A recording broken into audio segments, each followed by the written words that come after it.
invading Israel, attacking, kidnapping, raping, mutilating Jews is a classic Palestinian tactic that is enjoyed not just by Hamas, not just by the terrorist organization, but of course Palestinians themselves, and now, of course, newly, also the so-called protesters for Palestinians.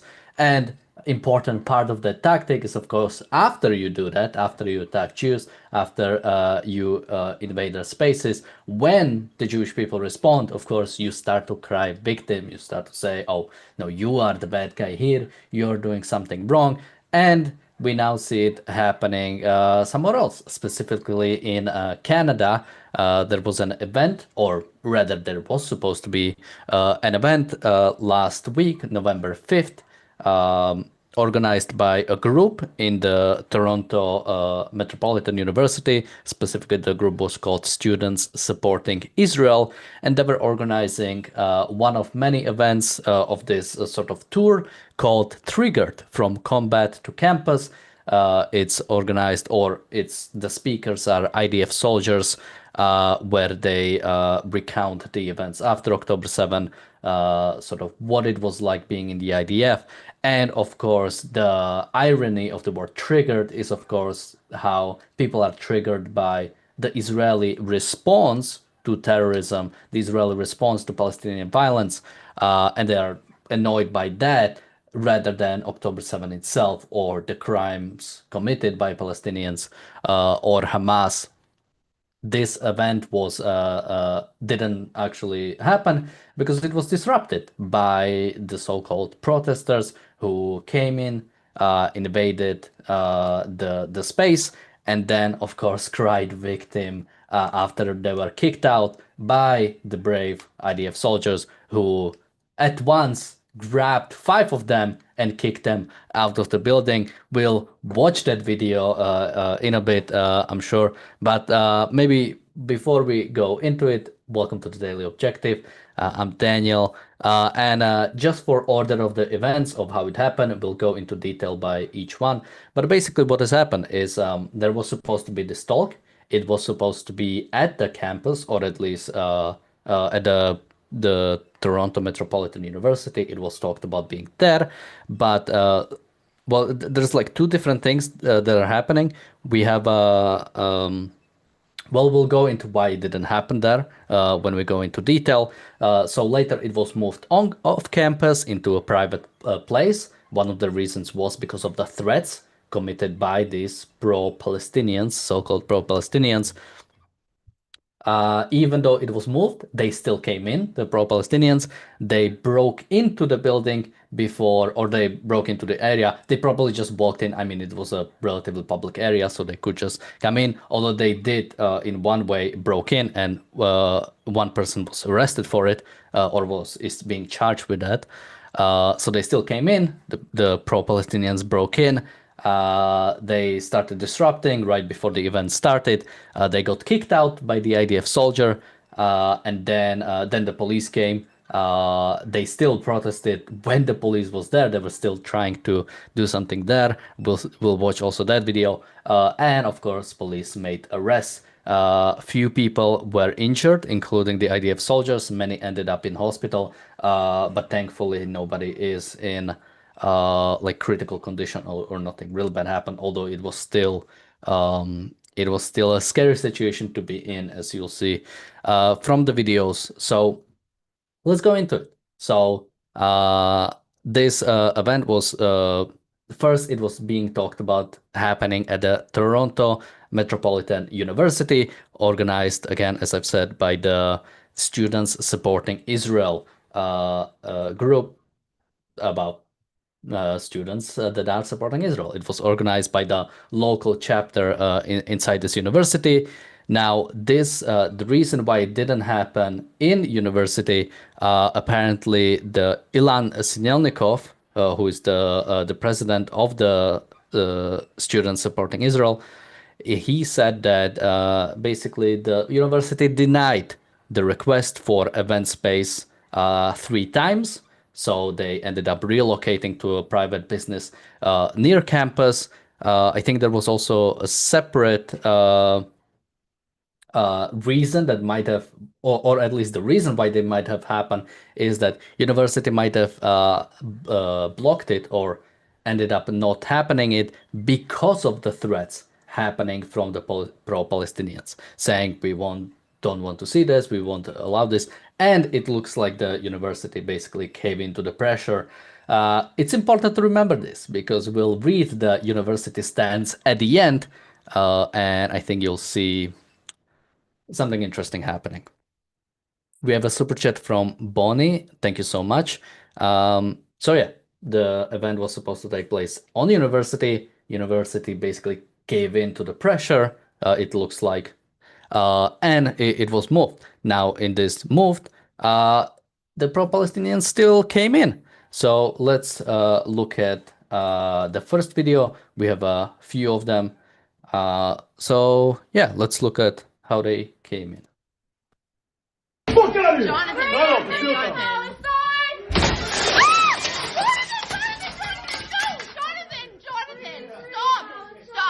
stop! Get out of here! Get out!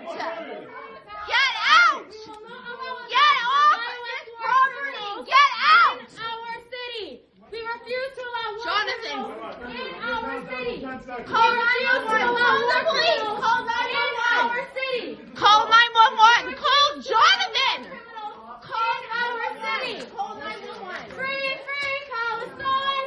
Free Palestine. Free Call 911. They're waiting for Free us. Palestine. Get out! Get out! Get out! Get out! This is private property! Get off our property!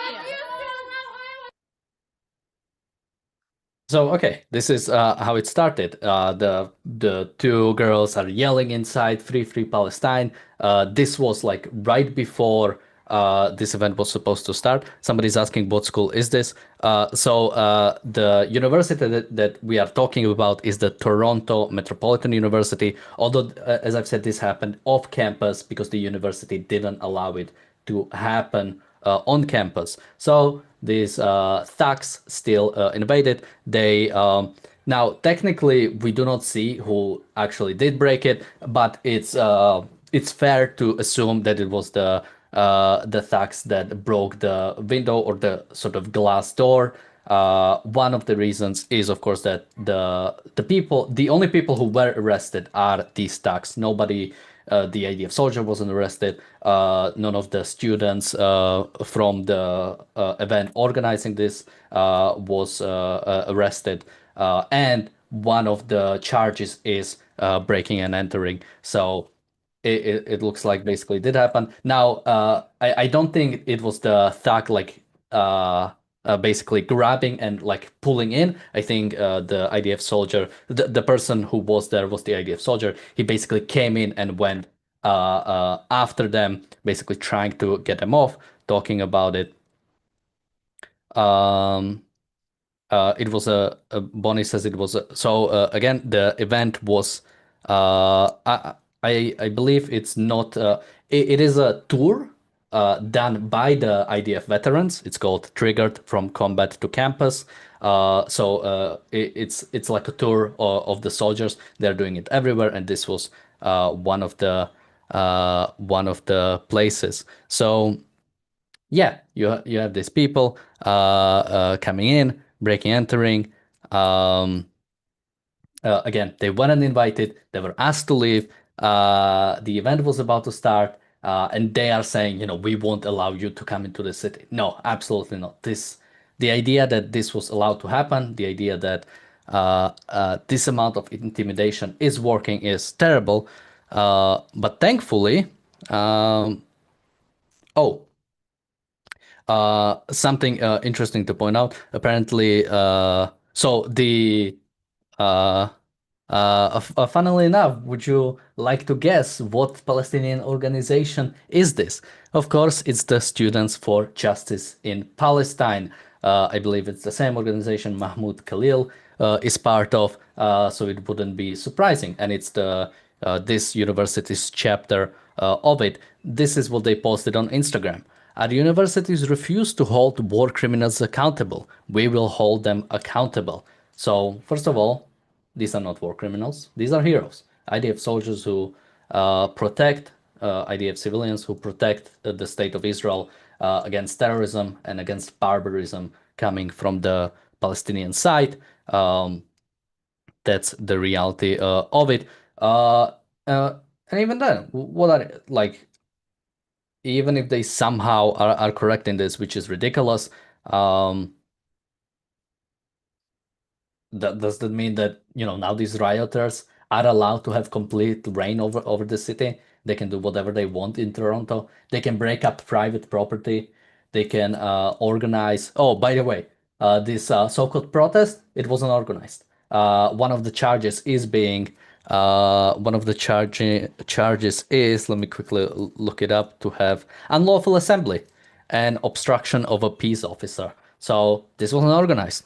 This just happened, and yeah, nobody checked with authorities, nobody checked with the police to make sure nothing bad happens.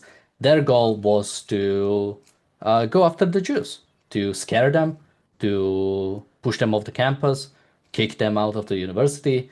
It's intimidation. This is the exact thing pro-Palestinians are always doing. They want to intimidate.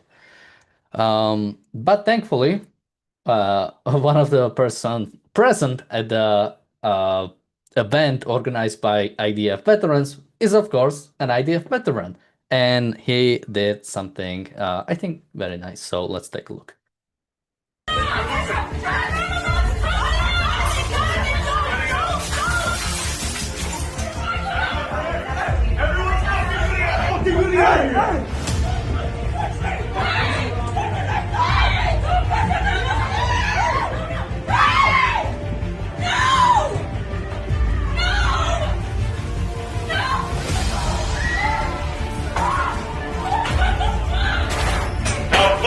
Lock in! I need these over here! Do you feel it was the event that was targeted, or were you targeted personally? I think it's both. I was targeted as a Jew. So yeah, thankfully the IDF soldier came in. If you saw that, he pushed, so he first grabbed the two girls from inside, put them in the group, pushed all five of them at once, which is not surprising. Palestinians are not, or leftists generally are not, I know it's kind of funny stereotype, but not necessarily the strongest people. Pushed all of them at once, five of them, and yeah, then one by one, push them out of the room, and then they block the room. I think in separate video they also like lock it, so they have them outside, and so they couldn't come inside. They then start banging on the door. So I think this is another reason why it's most likely that the thugs are the ones who broke the window. Also, the shards are on the inside. And they were trying to break in. They were breaking in. And of course, one of them was charged with breaking and entering.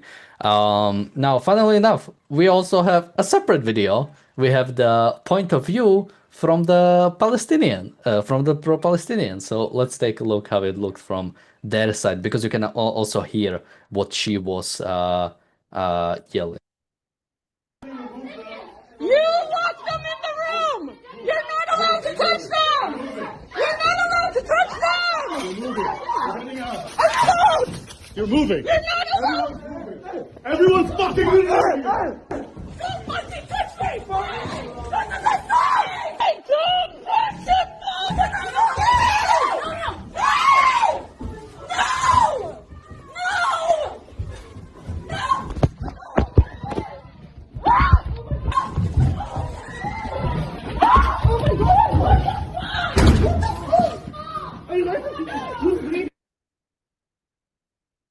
So yeah, we have the also a point of view from the pro-Palestinians, which I have to appreciate the fact that she, the one who was recording it, was the last one that was thrown out. Again, this should absolutely happen. Like, these people have no justification to be there. They didn't organize a protest. They broke into a private area. This is not even a university campus. They broke into a private area and somebody kicked them out, which should absolutely happen. Police wasn't yet on the place. Again, because they didn't organize it, because they didn't check with police that this was going to happen. So what was the goal? The goal was intimidation. And thankfully, Jews haven't allowed themselves to be intimidated. They kicked them out. Now we mentioned the injuries. The IDF soldier himself was injured. He got the glass. Basically, he got cut by the glass on both of his hands or arms. We're not sure exactly when it happened. Some people are trying to say, oh, he did it on his own for like going through the window. But the fact is, don't put people in this situation. I mean, imagine being in that situation. It's a scary situation. You are coming to an event to listen to a talk, and now you have these barbarians coming in, breaking and entering. Police is nowhere to come yet. You don't know what's going to happen. You don't know what can happen. These people hate Jews.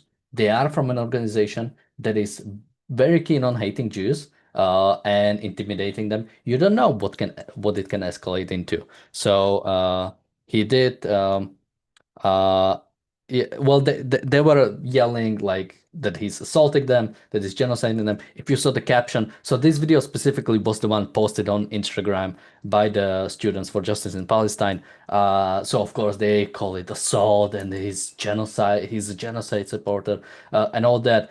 But again, this is the exact tactic Palestinians themselves are using, right? Go into Israel, rape, kidnap, and kill Jews, then go home and say that Israel is committing genocide, say that Israel is not allowing aid to come in. It's disgusting. And it's the exact, I mean, they are taking their tactics from Hamas. And thankfully, they are not working. So we can watch the one more video, which is when the police came in, although those videos are not long, so let's just quickly see.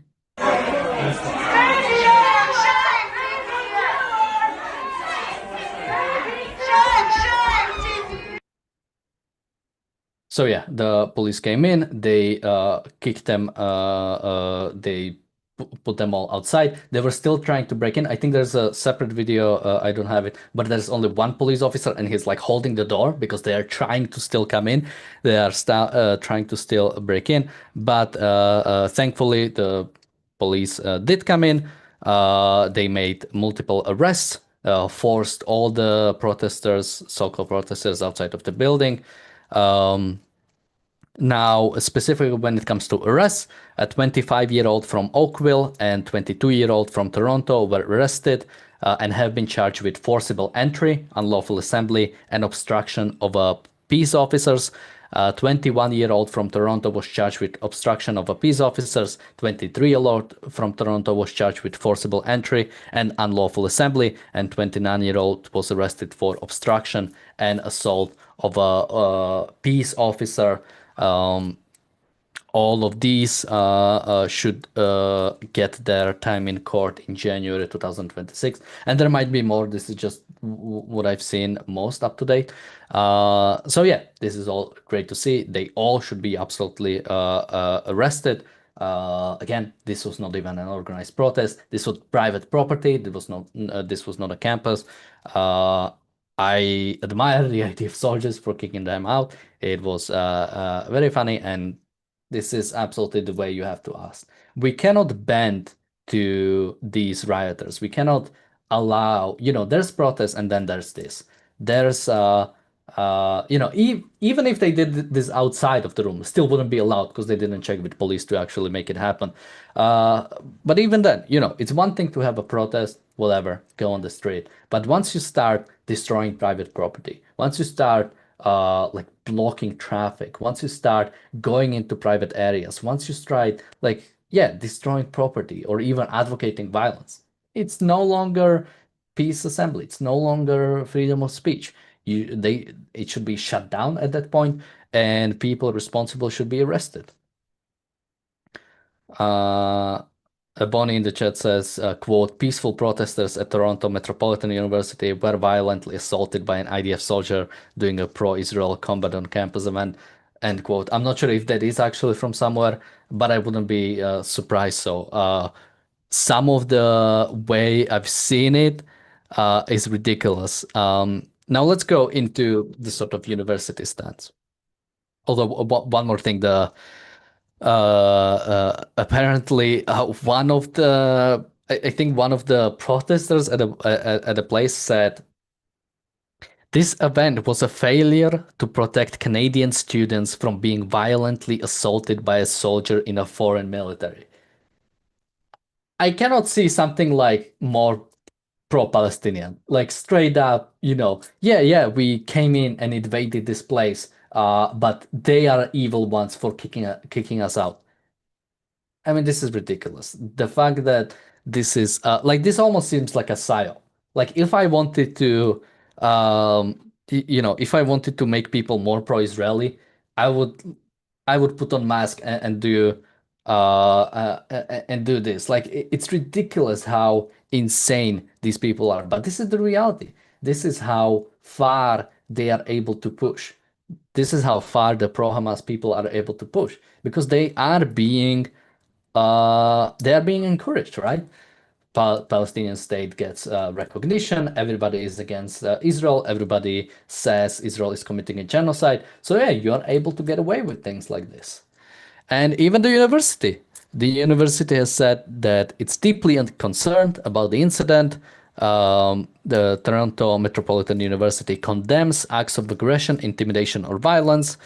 The actions that took place on Wednesday are unacceptable and do not reflect the values of our community. Our thoughts are with any students who may have been injured during the incident. But you allowed it to happen. You didn't allow this event to take place on a campus because of intimidation, because you were intimidated by the Students for Justice in Palestine. So you didn't allow it to happen. It had to take place somewhere else. And what happens when you go to the bully and you give him your lunch, or you allow the bully to continue bullying when you give him something? Well, it tells him, go and do it more. If you cancel an event because of some thugs are telling you to, if you move the event, they're gonna go there because they were encouraging doing so. And this is exactly what is happening here. So these words from the university don't matter unless they actually stand by it, unless they make this event happen, unless they make this I don't know if like officially like sanctioned university event, but unless they make it like actual event at the university, they allow it to happen. They allow people to come in and um, talk about their experience as IDF soldiers. Because again, there is no difference from an IDF soldier and an American soldier or Canadian soldier or any Western soldier. Whatever you say that American soldiers are guilty of, IDF soldiers, or whatever you say that IDF soldiers are guilty of, American soldiers are as well. They're simply defending their country. And rightfully so, not in the Palestinian sense of defending their ideology. They are rightful to do so because Israel, Canada, America are legitimate countries, unlike Hamas, unlike whatever Palestinians support. So, yeah, if we do not stand by IDF soldiers, then we do not stand by any Western soldiers. We do not stand by Western nations. We do not stand by any Western country, by any Western value. So again, university, if you want to make this right, make this an actual event at campus, and do not allow, or possibly, I mean, disband this group. The Students for Justice in Palestine is a local chapter inside of the Toronto Metropolitan University. Why? They just broke into a private event, got arrested. Like how I at least seen half a dozen people getting arrested. Do something about it. Like people are getting arrested. And I've seen even I think it was Bonnie who CBC puts a forced entry in quotes as if it really wasn't forced. Yeah, I've seen that, everybody. Maybe I just notice it more when it comes to these things because people are actually being charged with forced entry. That like sure, put it in quotes because you don't know, but that's what's being charged. That's what people on the ground are saying. That's what it looks like from the videos. So when you have that much evidence and you still put it as like, oh, maybe, allegedly, we're just reporting, I mean, it really seems cowardly. Like again, and I'm not even telling you just to look at the videos, right? There are actual charges. We have the people on the ground saying it, and we have the videos. We might have convictions, right? We might have convictions in. I'm not sure how soon can it come, but again, so yeah, I would just wrap this up by saying university should do something about it. University is the one encouraging this, and at the very least, I think the people inside of Students for Justice in Palestine, or the people that took place in this thuggery, should be either suspended or the membership of the organization should be paused, or their events should be canceled, or something, anything. Because if you don't, then you just say that these things are okay. You can go and intimidate Jews, and it's okay. The university will stand behind you by, saying a few words, but not doing anything about it. And with that, let me remind people about the ARCUK mailing list. Something nicer is that we have the Irreplaceable Spark conference coming next year again now it's going to be in Austin, Texas. It's a great place to meet really accomplished people using the philosophy of objectivism to do something great in their life, to do something good, unlike these Palestinian thugs. And the best way to find out about it or what is happening is to, of course, join the ARCUK mailing list whenever there's new information. If you are in the mailing list, that's the quickest way to find out. So visit aynrandcenter.co.uk/newsletter. The link to that is also in the chat and in the description. And of course, we'll be back tomorrow with another episode of the Daily Objective. And also, we should be back with the reality show. So thank you guys for joining me today. Thank you everybody for watching, and bye.